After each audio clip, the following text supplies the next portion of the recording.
যুধিষ্ঠির মহারাজ বলে আমার মনে হয় তোমার সঙ্গে আসাই আমার ভুল, একটা অন্যায় দেখে ছেড়ে দিয়ে চলে যাব। ভগবান কৃষ্ণ বলে আমারও মনে হয় ভুল হয়েছে, তোমাকে আমরা জায়গায় জায়গায় আটকে যাবে আমি কি জানি। আরে বাবা, তার ঘরে কত রকম থাকবে, রাজা মানুষ, কত কি ঘটে, আমার কি দরকার, চলে এসো না। এই লোকটাকে আমি কথা দিয়েছি, একে ছাড়িয়ে দেবো, একে বাঁধন খুলে দিতে হবে। কৃষ্ণ বলে আমি কি করে, আমি তো তাকে বাঁধিনি, আমি খুলবো কি করে? বলে তোমারই ভক্ত যখন বলি মহারাজ তাকে বলো। কি জ্বালায় বললাম, বলি মহারাজ বলে প্রভু আপনি ভেতরে আসুন, একটু এখানে আসো তো, কি হয়েছে বলুন। বলে আচ্ছা এই তোমার ঘর বাড়ির প্রাসাদ ভারী সুন্দর, ফুল গাছ দিয়ে টব দিয়ে আলপনা দিয়ে কি সুন্দর আঁকা, কিন্তু তার ভেতরে একটা মানুষকে তুমি শিকল দিয়ে বেঁধে রেখেছো, এটা কি ঠিক মানানো হয়েছে? বলি মহারাজ বলে প্রভু আপনি তো অন্তর্যামী, আপনি জানেন না একে। ভগবান কৃষ্ণ বলে আমি জানলে কি হবে, সঙ্গে যাকে এনেছি সে তো জানে। এই জন্য তুমি একটু ব্যাখ্যা করে বলো তো এর ব্যাপারটা কি, একে কেন বেঁধেছো, ছাড়বে কবে, এ ছাড়া পাবে? তা বলি মহারাজ বলে ও এখন ছাড়া পাবে। আসলে কি জানেন ওর নাম কি? যুধিষ্ঠির মনে বলে কি নাম? এর নাম হচ্ছে কলি। সেই দুর্দান্ত ফল কলি, অধর্মের বেটা, অধর্মের বেটা, এ অধর্মে জন্ম নিয়েছে, তাই হচ্ছে কলি, কালো, কলমশ, কালিমা, কলঙ্ক। তাই একে আমি বেঁধে রেখেছি, এ কলিযুগের রাজা, কিন্তু এখনো কলিযুগ শেষ হতে বাকি আছে, এ এখনই চালু করে দিয়েছে, এখনই চালু করে দিয়েছে অত্যাচার। তাই একে আমি বেঁধে রেখেছি, কলিকাল এলে তবে একে ছাড়ব। ভগবান বলে তোমার মতো লোকই মানতে পারে, তুমি রেখে দাও, বেঁধে দাও। যেদিন আমি চলে যাব পৃথিবী থেকে, সেদিন থেকে কলিকাল শুরু হবে। আমার স্পর্শ, আমার পা যতদিন মাটিতে লেগে থাকবে এ পৃথিবীতে অত্যাচার হবে না, আরে কলির প্রবেশ ঘটবে না। আমি যেদিন চরণ তুলে নেব সেদিন এই ধুলার ধরণী কেঁপে উঠবে, পাপে লিপ্ত হয়ে যাবে, ভারাক্রান্ত হয়ে যাবে। এই কলি হবে ওই কালের রাজা, সকল মানুষকে কিরণক লোভ দেখিয়ে, মোহ দেখিয়ে তাদেরকে ভুল পথে নিয়ে। কলিকাল হলো 3 ভাগ অধর্ম, 1 ভাগ ধর্ম। মানুষ সত্য পথে টিকে থাকতে পারবে না। কলি তাদেরকে লোভ দেখাবে, কলি তাদেরকে ঝঞ্ঝাট টেনে আনবে অধর্মের। যুধিষ্ঠির মহারাজ বলে সেতু তাহলে দুর্দান্ত সময়, কলিকাল হবে সেই সময়। মানুষ ঈশ্বর ভুলে যাবে, অর্থকেই পরমেশ্বর বলে জানবে, আর এই অর্থই মানুষের জীবনে অনর্থ টেনে আনবে। সুরাপায়ী হবে, লটারি খেলবে, স্ত্রী বিক্রি করবে, আর মিথ্যা কথা বলে উপার্জন করবে। আসছে সেই কলিকালে যে হবে রক্ষক, সেই হবে ভক্ষক। কিন্তু আমার একটি কথা, আমি যেই হোক না কেন আমি তাকে কথা দিয়েছি, তাকে ছেড়ে দিতে হবে। বলি মহারাজ তোমার বাড়িতে আমি জল স্পর্শ করব না যদি না একে ছেড়ে দাও। ভগবান কৃষ্ণ বলে বলি মহারাজ আমারই ভুল হয়েছে, এনাকে আনা, ইনি খুব দয়াল, হ্যাঁ কেউ কাঁদলে ইনি থাকতে পারে না। তাই ওর কষ্ট দেখে আর ও চালাকি করে অ্যাক্টিং করেছে, অভিনয় করেছে, তাই এখন যুধিষ্ঠির মহারাজ তোমার বাড়িতে এসেছে, জলস্পর্শ করবে না, তুমি বরং এক কাজ করো, একে ছেড়ে দাও। হে ভগবান আপনি বলছেন আমার কোনো আপত্তি নেই, কিন্তু মানুষের ক্ষতি করবে, এই সময় থেকেই ও চালু করবে। ঠিক আছে, যাকে এনেছেন তিনি পরম ভক্ত, আমার বাড়িতে পদধূলি দিয়েছে, না খেয়ে চলে যাবে, তাই আমি ওকে ছেড়ে দিলাম। এই হতভাগা বেঁচে গেল।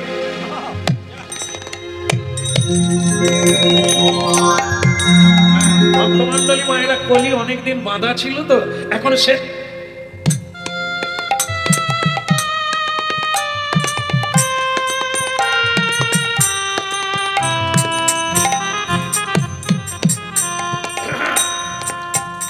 হরি ওম চলো।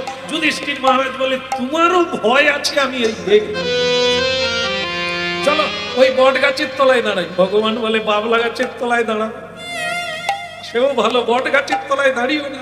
যুধিষ্ঠির মহারাজ বলে ঠান্ডা, সীতামা তাকে আশীর্বাদ দিয়েছে বট বৃক্ষকে, তার তলায় যে দাঁড়াবে তার হৃদয় শীতল হয়ে যাবে, চলো ওইখানে। এইবার বট গাছের তলায় দাঁড়ালো। যুধিষ্ঠির মহারাজ বলে দেখো না কি শান্তি পেলাম, কি সুন্দর ঠান্ডা, কত ছায়া। হঠাৎ দেখা গেল বৃষ্টি নেমে গেছে।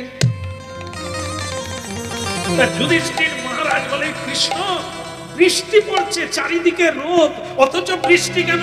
ভগবান বলে তোমাকে বলেছিলাম খেজুর গাছের তলায় দাঁড়াও, তুমি বট গাছের গোড়ায় দাঁড়ালে, এখন বৃষ্টি কোনো জায়গায় হয়নি, বট গাছের গোড়ায় বৃষ্টি হচ্ছে। তার যুধিষ্ঠির মহারাজ এরকম মুছতে মুছতে খানিকটা বৃষ্টি মুখে ঢুকে গেছে। আর যেই মুখে ঢুকে গেছে যুধিষ্ঠির মহারাজ বলে কৃষ্ণ এতদিন আমি জানতাম যে সমুদ্রের জলকে বাষ্পায়িত করে সূর্যদেব আকাশে নিয়ে নেয়, তারপর তাকে ফিল্টার করে তাকে মিষ্টি করে, মিষ্টি জল বৃষ্টির দ্বারা পৃথিবীতে বর্ষণ করে, তাই লোকে চাষবাস করতে পারে। কিন্তু এ বৃষ্টি নোনা নোনা লাগছে। ভগবান বলে বোধহয় ফিল্টার করতে মনে নেই, ভালো না এত ফিল্টার হচ্ছে। তো বলে বৃষ্টির জল কখনো নোনা নোনা লাগে? বলে আমি তো খেয়ে দেখলাম নোনা লাগছে। কৃষ্ণ বলে সব জায়গায় রোদ আছে, কোথাও বৃষ্টি নাই, শুধু বট গাছের তলায় বৃষ্টি হচ্ছে, কায়দা বুঝতে পারলাম। যুধিষ্ঠির বলে সরল মানুষ বাবু, আমি অত বুঝি, এই বট গাছের তলায় বৃষ্টি হচ্ছে, তা আবার নোনা বৃষ্টি। ভগবান কৃষ্ণ বলে আপনার না হয় সরল ঠিক আছে, আপনি এত দিকে তাকাচ্ছেন, উপর দিকে একবার তাকান, বৃষ্টির উৎপত্তি কোথা থেকে, মানে কোনখান থেকে? সে যন্ত্র তো এইখানে আছে, মেশিন। হ্যাঁ, যুধিষ্ঠির মহারাজ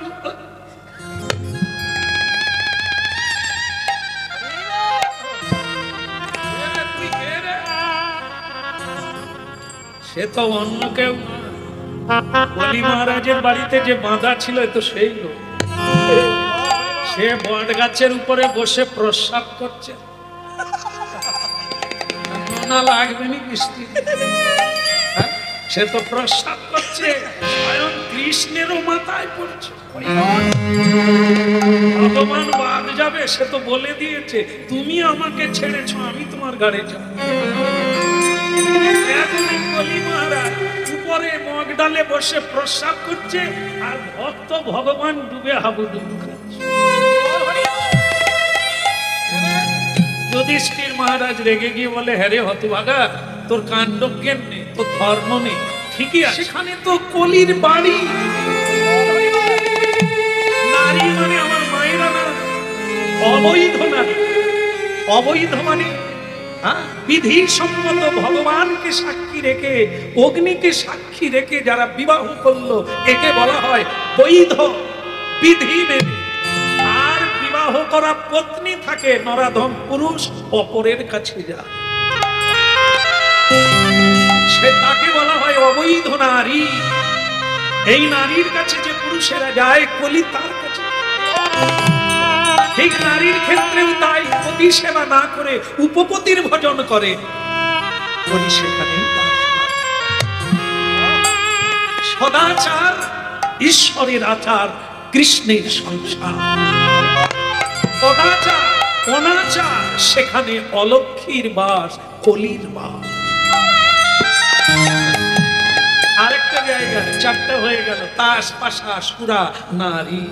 আরেকটা সেটা হলো হেম, ভারতীয় মুদ্রা, স্বর্ণ সোনা, বৈভব সম্পত্তি, এইটা যেখানে থাকবে, যার কাছে থাকবে, এই চারটা দোষ তার ভেতরে ঢুকবে। বলি তাদেরকে এই চারটা বস্তু দিয়ে একেবারে ভিখেরি বানিয়েছে। তাই ভক্তমণ্ডলী মায়েরা বাস্তবতাটা আপনারাই মিলিয়ে নেবেন। কলি থাকলেন কার বাড়ি? স্বর্ণকারের বাড়ি।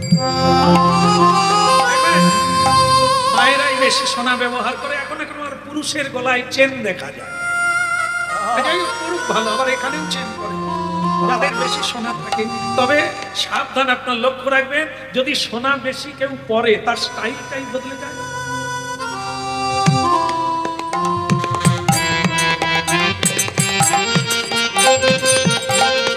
দেখবেন মাথায় কাপড় থাকবে না, গায়ে কাপড় থাকবে না, খুলে দেবে। কেন? হাতটা লোকে দেখুক, নেকলেসটা।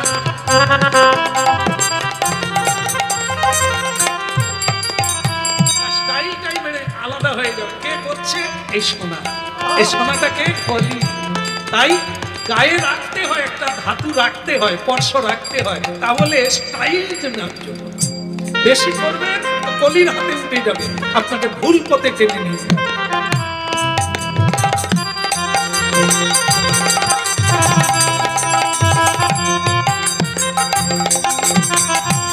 রাধা দামোদর কি, কৃষ্ণ কানাইয়া কি, কি হলো? ভজ দে আমার ভজ দে ভজ। বাবা, তার মাথায় দেখবেন আমরা কীর্তন গাইতে গেলে গাড়ি আটকে যায়, এত বড় লাইন, আর প্রশাসন চলছে, একবারে বাজনা বাজিয়ে বক্স বাজিয়ে বাবার মাথায় জল ঢালতে যাচ্ছে। এখন ভক্তমণ্ডলী মায়েরা, মা পার্বতী কষ্ট পাচ্ছে, বলে প্রভু তুমি মর্তধামে যাবে, আর বোধহয় আসবে না। কেন? মর্তের মেয়েরা যেরকম লাইন দিয়েছে তোমার মাথায় জল ঢালবে, তা তোমাকে যদি কেউ জড়িয়ে ধরে আর তো তুমি আসবে না। ভোলানাথ বলে তুমি নিশ্চিন্তে ঘুমাও, আমি এলাম। বলে কেন?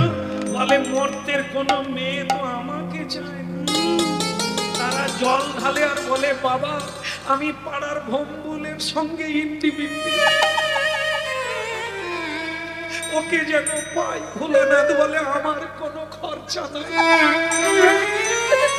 তুই ওকেই যখন পাবি যা, আমি কানেকশন করে দিলাম। ভম্বুলকে বিয়ে করে জীবনটাই ভম্বুল হয়ে গেল। ভক্তমণ্ডলী মায়েরা, সে আবার ভোলানাথকে দোষ দেয়, তোমার মাথায় জল ঢেলে এরকম জল ঢালা স্বামী আমি বুঝতে পারি, তুমিও ঠকাবে। ভোলানাথ বলে পাক, তুই কি চাইলি? বললি ভম্বুল কি চাই। তুই যদি জল ঢেলে বলতিস বাবা তোমার ঝোলায় কে আছে, একটা ভালো দেখে দেব, তার মতো ছেলে, আমি তো ঝোলা নিয়ে বসে আছি, তাই আর হাত দিতে হবে। সকলেই তো যে যার ফিট করে এসে, আমি শুধু কারেন্ট লাগিয়ে দেব। ভক্তমণ্ডলী মায়েরা, কেউ কি ভোলানাথের উপর কেউ ভরসা করে?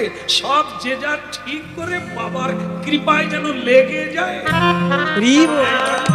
বাবা বলছেন পার্বতী নিশ্চিন্ত থাকো, আমাকে কেউ চায়। এখানে তাই হলো কি, মেয়েটা বলছে ধার্মিক ছেলে ছাড়া বিয়ে করবো না রাজকন্যা, আর একটি ভগবান মিলিয়ে দিয়েছে, একটি ছেলেও বলছে জীবনে যদি ভক্তিমতী কন্যা না পাই বিয়েই আমি করবো না। তার বাবা বলল যা না, স্বয়ংবরায় যা না। বলে আমি যাব, সে মেয়ে যদি আমাকে না চায়, বলে তুই গিয়ে তো দেখছিস, তারপর ভগবানের হাতে। বলো রাধার মান কি, কৃষ্ণ কানাইয়া কি, বিয়ে হলো কি? এই তো যাচ্ছে, কি এই যাচ্ছে কি অপরূপ সাজে চলে, অপরূপ সাজে চলে, আনন্দে আনন্দে আত্মহারা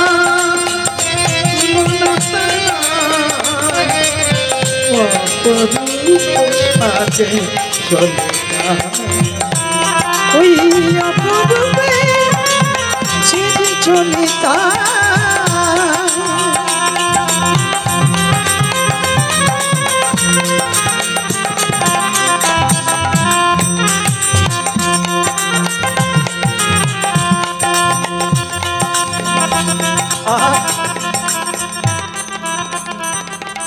কলিও আজকে বরবেশে সেজে নিয়ে সে মাঝে মাঝে এরকম, আহ, क्या बात।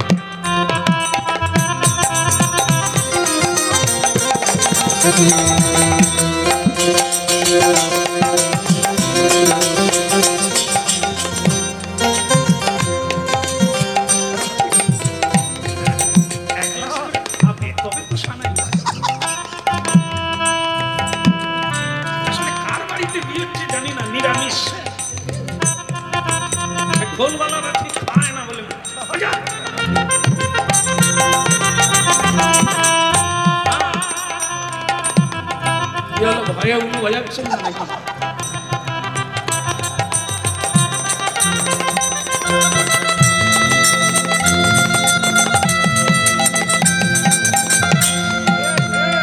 এ বাবাজি কোথায় গেলি রে?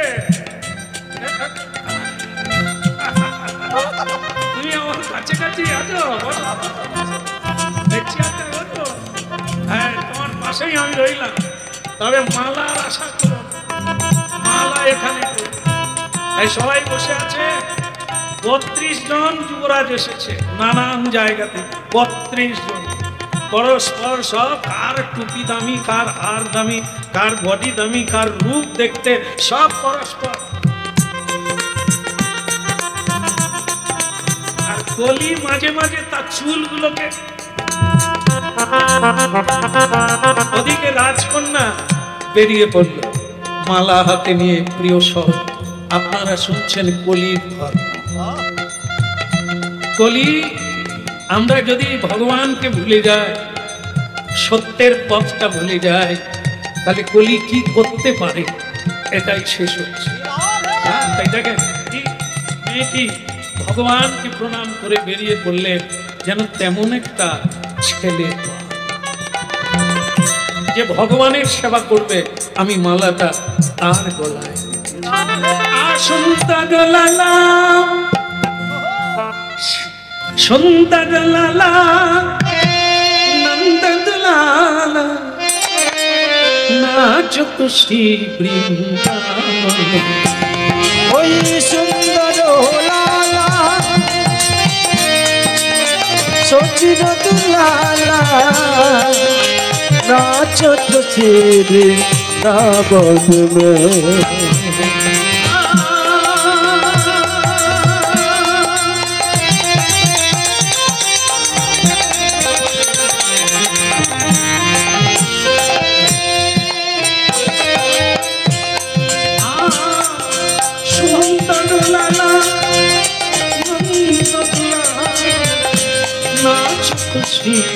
আর কলির এই সময় নেশা কেটে গেছে।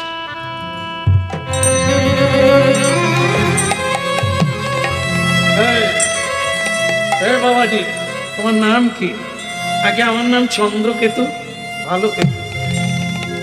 আর মেয়েটা তোমার নাম? আগে আমার নাম স্বর্ণচূড়া। থাকবে না,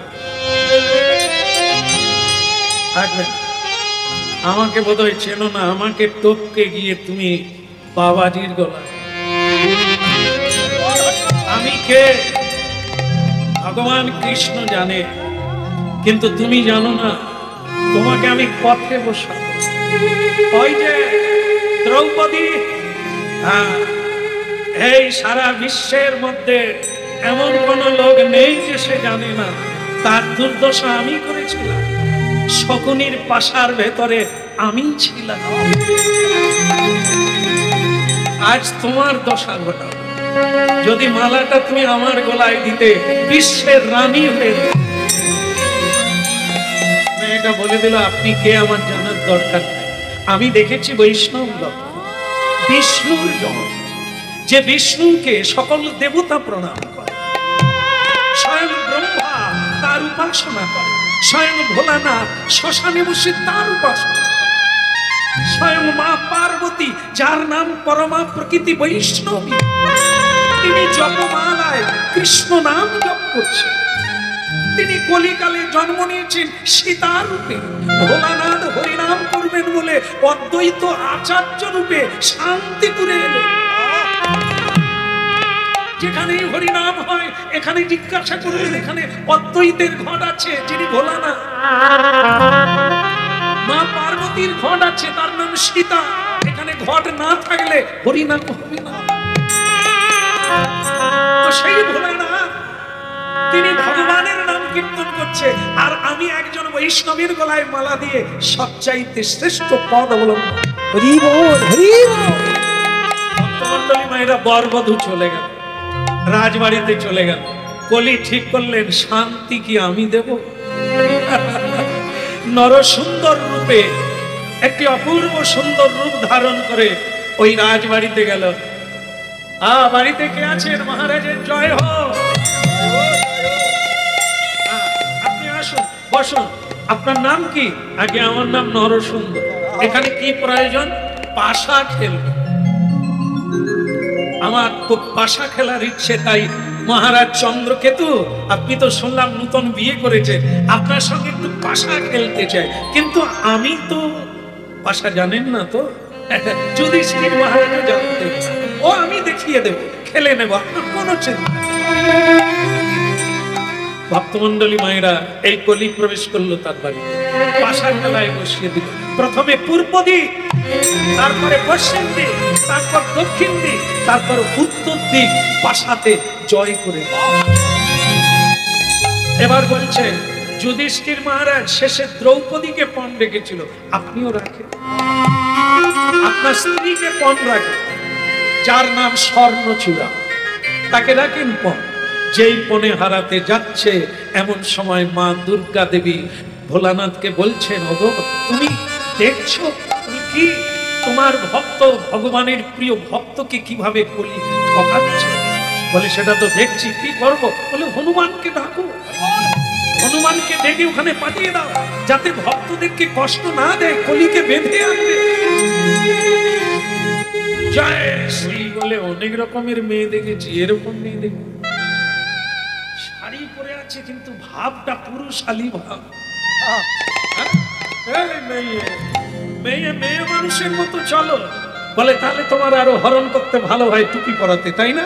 কালো পাশা এত বলি সেই কলি, পাশার চালে চালে এত বলি সেই কলি, পাশার চালে চালে। এত বলি সেই পাশার চালে চালে, এত বলি সেই কলি, পাশার চালে চালে। ওই না পূর্ব পশ্চিম উত্তর দক্ষিণ সবই সে জয় করে। পূর্ব পশ্চিম উত্তর দক্ষিণ সবই সে জয় করে।